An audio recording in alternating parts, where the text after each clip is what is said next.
Well, let's look now at some activation functions. So we have already seen one activation function. This was the step function, but now let's look at other ones.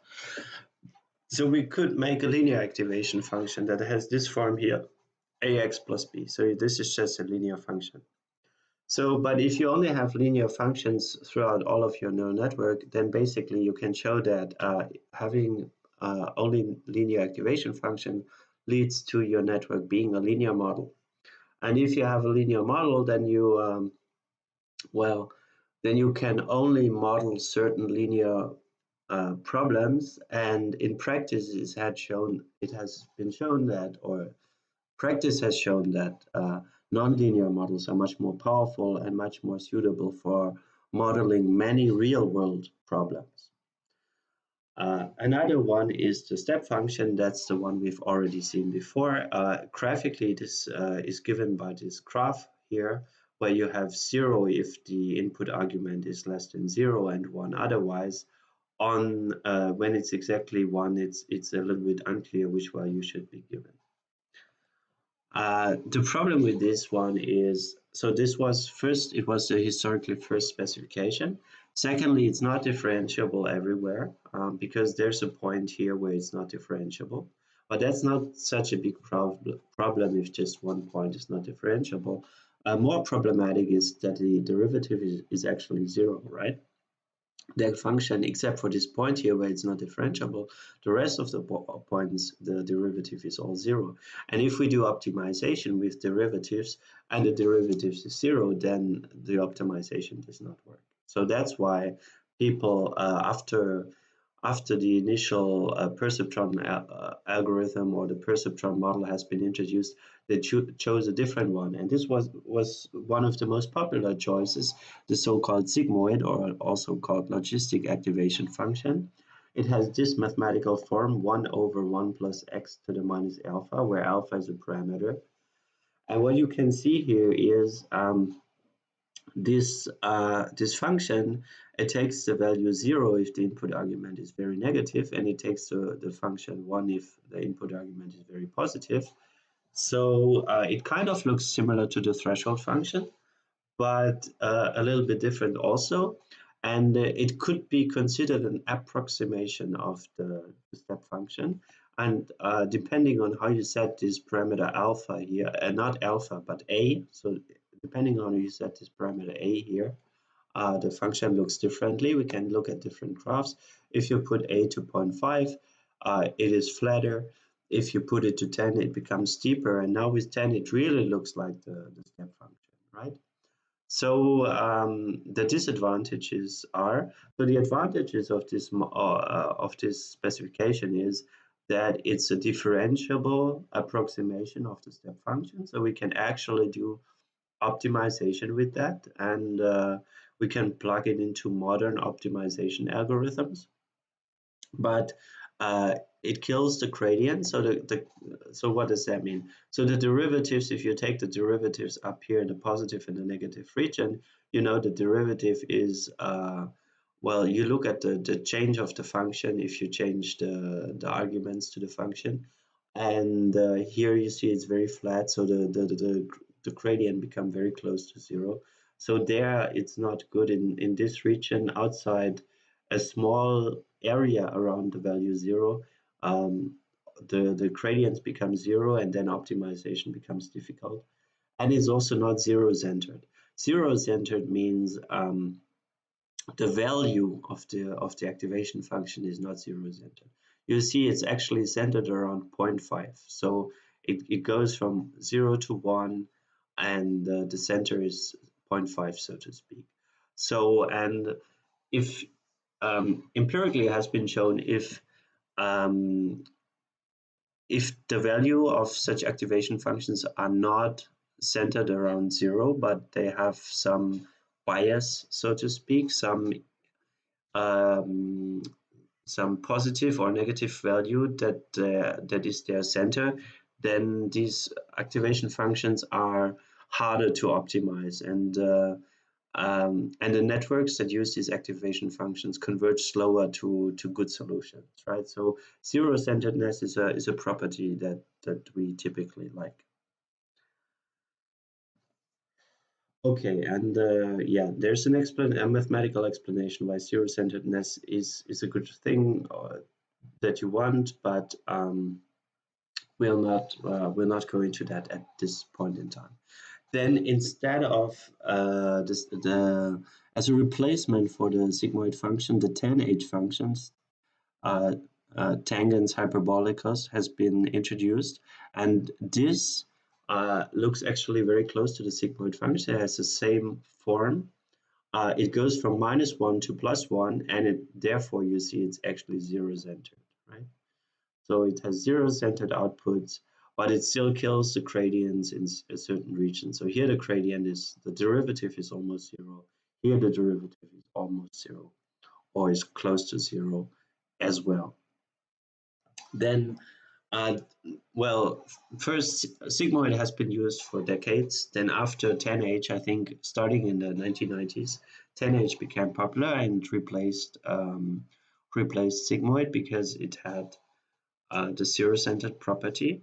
And then only in the like 2010s or 2010, people introduced another activation function, so-called ReLU, rectifier linear unit. And this has also a very simple shape, or has a much simpler shape also. It's just a maximum of 0 and x.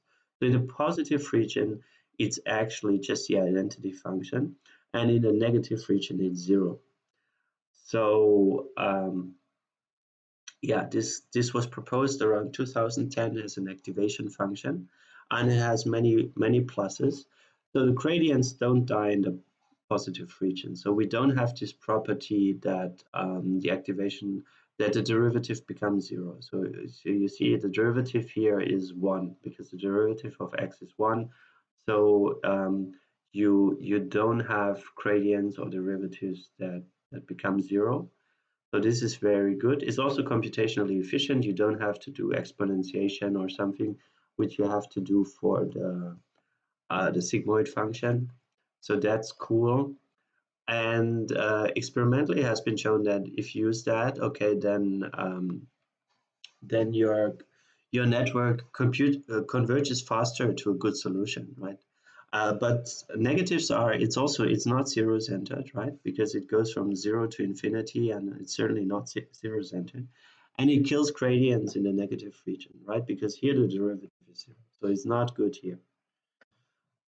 Therefore, people have introduced improvements upon that, like in 2013 to 15, for example, the leaky ReLU, where you have in a negative region you also have a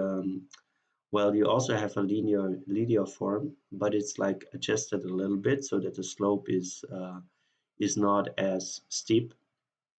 And this has the good thing where the gradients don't die in the positive region, it's computationally efficient, and the gradients also don't die in the negative region, right? But it's still not zero-centered. Then people have introduced parametric ReLU, where you instead, like here they just use this leaky ReLU function, where they added 0.01x in the negative region, but you can actually make this a parameter alpha, and then this becomes part of the network to optimize, and then maybe the network can decide what does it favor. Does it want to become a standard ReLU or leaky ReLU or something else? And then there's the max out activation function that has been introduced by Goodfellow in 2013. So that generalizes ReLU and leaky ReLU. And how does it look like? Actually, it's a little bit different. Instead of having only one set of parameters W that is multiplied by the input X, and it has instead of that it has two sets of parameters, W1 and W2, and it takes the maximum of these. So now it can learn to set W1 to 0, for example, then it just becomes the maximum of this argument and of 0 and the other argument. So this becomes then a standard ReLU function. Or it can set the W1 to other values, and it can become a leaky ReLU. It can generalize many other things. So that's actually a cool thing, but it's computationally expensive because now for each um, for each unit you have two weight vectors, and that means for each layer you have two weight matrices. And actually, people mostly don't use that in practice nowadays. Empirically, as I have said, it has been shown that 10H is better than sigmoid.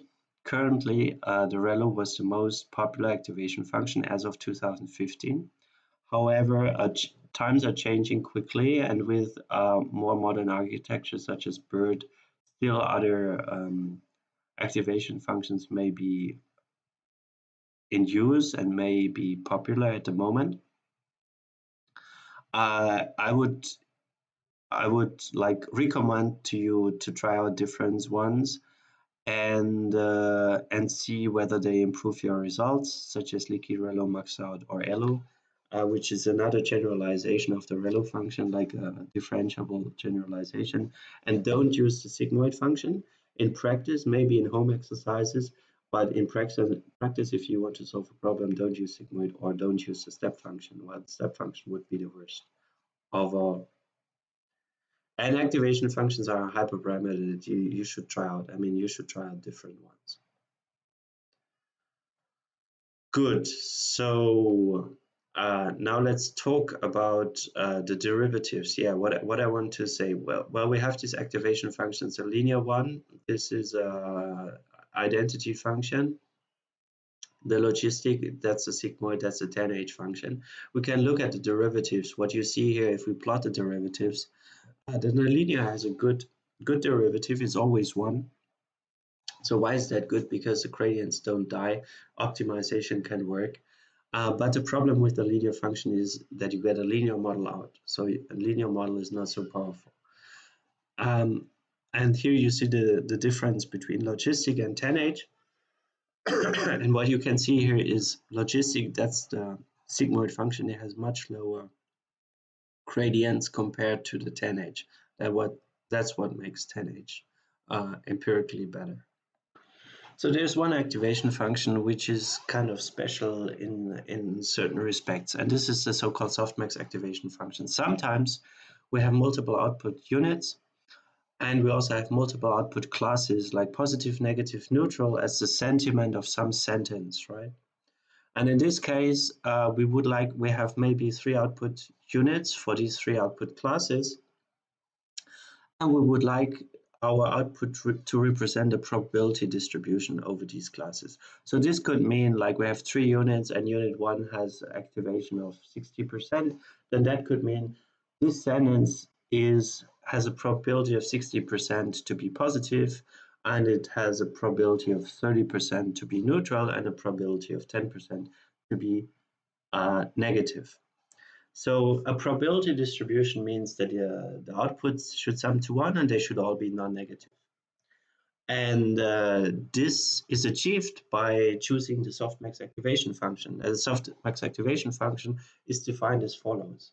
We're in a layer, and the units, we have m units that are indexed by some index j that goes from 1 to m.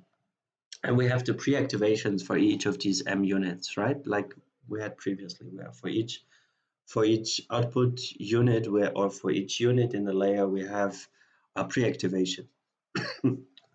They range from Z1 to Zm. And what we apply on these pre-activations is the exponential function, and then we divide by the exponentiated set case of all other pre-activations, right? And in this way, we get yj. So again, we get the activation of a unit as a function of the pre-activation, but in this case, it's also a function of all the other pre-activations, and that's what makes the difference. Now, can we see that that really makes a probability distribution? So the question is yj greater equal 0 for all j, and does it hold that the yj sum to 1? Well, if you look at the exponential function where it maps the real line, it maps the real line to the positive real line, right? Or to the non-negative real line. Therefore, what's here in the enumerator is non-negative, or it's positive, and what is in the denominator is also non-negative. Therefore, yj is indeed greater or equal to 0, and that it sums to 1, you can verify yourself. In particular, you will have to verify that in one of the exercises. And also note in particular that softmax is a global activation functions, where all the other previously discussed were local. That means that the output of a softmax for unit j depends on the pre-activation of all other units, right? All the previous activation functions that we were looking at, they operated only on a single neuron, while softmax depends on the pre-activations of all the units in one layer, right? Therefore, softmax challenges the interpretation of individual neurons with individual activation functions. Instead, it supports a view of a function acting on a layer of several neurons. That means acting on a whole vector. And like, to make that mathematically rigorous, let set be the pre-activation in some layer.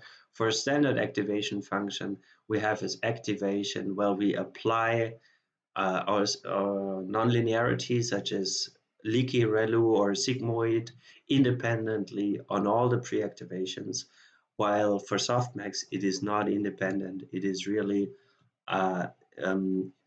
each individual activation depends on all the other activations. Just take the case of, because it has to be a probability distribution, the higher one activation is, the lower all the others must be, right? So it's really a global activation function.